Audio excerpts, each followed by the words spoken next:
Chancellor Philip Hammond announced the last ever spring budget earlier today, and while it was kind of uneventful, there were a few big announcements that will hit your pocket. Here are the big 5 that you need to know about. You're going to be able to earn more before paying tax thanks to an increase in personal allowance.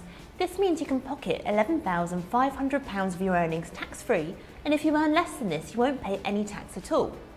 You also won't pay 40% tax until you earn £45,000 either, so that means big savings for some people and slightly smaller ones for other higher rate taxpayers. These changes could also mean that you and your partner can claim marriage tax allowance now, even if you couldn't before, and that could pocket you up to an extra £200 a year, so it's definitely worth checking. Your ISA allowance will go up to £20,000 from the 6th of April. It's good news because it means you'll be able to save more without the taxman taking any of your cash, although you need quite a lot in savings to actually benefit. A new government-backed 3-year fixed-rate bonds will be launched at the start of April too, through NSNI. It will pay 2.2%, making it joint top for this type of 3-year account. But don't just go for it because it's government-backed, because you could end up selling yourself short.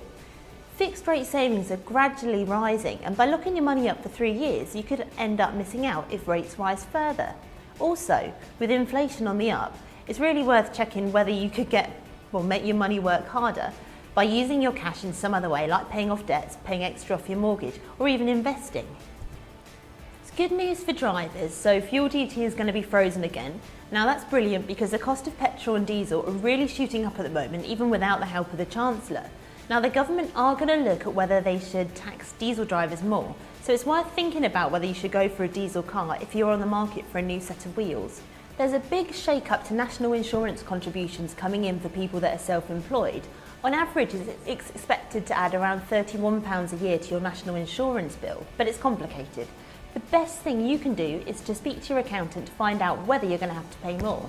On the plus side, the government is looking at how you can get a fairer deal on the cost of childcare, so hopefully they'll suggest something helpful there. The government are cracking down on surprise subscriptions, which is great news if you've ever signed up to a free trial but ended up paying for years. Now it can often be difficult, if not nearly impossible, to cancel things like this, but this should all change. But don't wait until the government get themselves into gear though. It's worth checking your bank statements now for subscriptions that you don't use and cancelling them, or complaining and asking for a refund if you never meant to take them out in the first place. So that was your lowdown on the biggies in this year's budget. Thanks for watching. Please like and share the video before you go.